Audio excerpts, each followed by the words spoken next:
Video করতেছেন? হ্যাঁ, কেমন আছেন?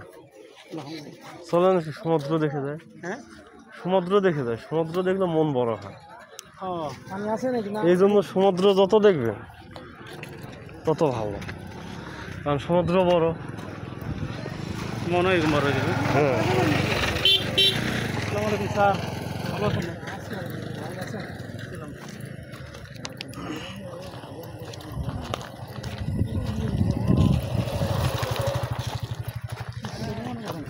এটা তো কোনো গরমই না, পাপের শাস্তির জন্য যে গরম ভোগ করা লাগবে ওটার তো কোনো প্র্যাকটিসই হচ্ছে না।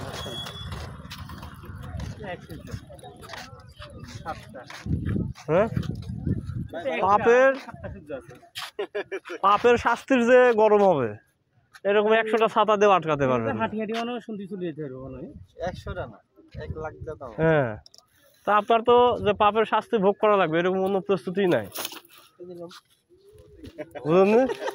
আপনার ভালো কাজ করারও প্রস্তুতি নাই, পাপ থেকে বাঁচারও কোনো প্রস্তুতি নেই। দুনিয়া থেকে পাপ করলে আগে মরে যাওয়া ভালো, ভালো কাজ করলে দেরিতে মরা ভালো। হ্যাঁ, সমুদ্র দেখলে মন বড় হয়। সমুদ্রকে একটা নারীর সাথে তুলনা করা হয়। নারীর যেমন যৌবন আসে, সমুদ্রে তেমন ঢেউ আসে, আবার সেটা চলে যায়, সমুদ্রের ঢেউ চলে যায়। এত লেকচার দিয়ে লাভ নেই, খিদে লাগছে, চলো। কোথায় থেকে? গেছিলাম। গেছিলেন? হ্যাঁ, কারে কি খবর? আবার যাবো, অসুবিধা নেই। কাজ শেষ হোক, কাজ রেখে তো যাওয়া যাবে না। এটা পায়েল কি শিপে নিয়ে যাচ্ছে না কি বিষয়টা? এদের ট্রেন দিয়ে তো তুলতেছে। হ্যাঁ,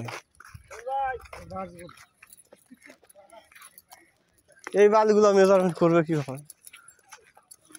ভিটি বালু না, সমস্যা কি? ছেড়ে দেয়। হ্যাঁ, ভিটি বালু না, ছেড়ে দিবে কিভাবে? মানে হাইটটা নিবে কিভাবে? ভিটি বালু তো ওদের কথা আছে, ভিটি বালু তো এত মেজারমেন্টের দরকার থাকে। লেভেল হিসেবে দিয়ে দেখ, মানে বডি লেভেল ওরা দিয়ে দেখ।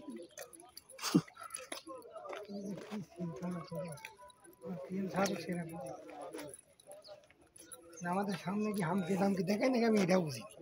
এটাই, হ্যাঁ, এইটাই, এইটা আমি আরো আগে বুঝছি, এই জন্য আর তেমন ইয়া করি না। আমাদের দিকে কিছু হামকে দামকে দেখায়, নিজ নিজ আবার সদর ঘাট, আমি এটা বুঝি। এইরকমই হবে। বুঝি কম তো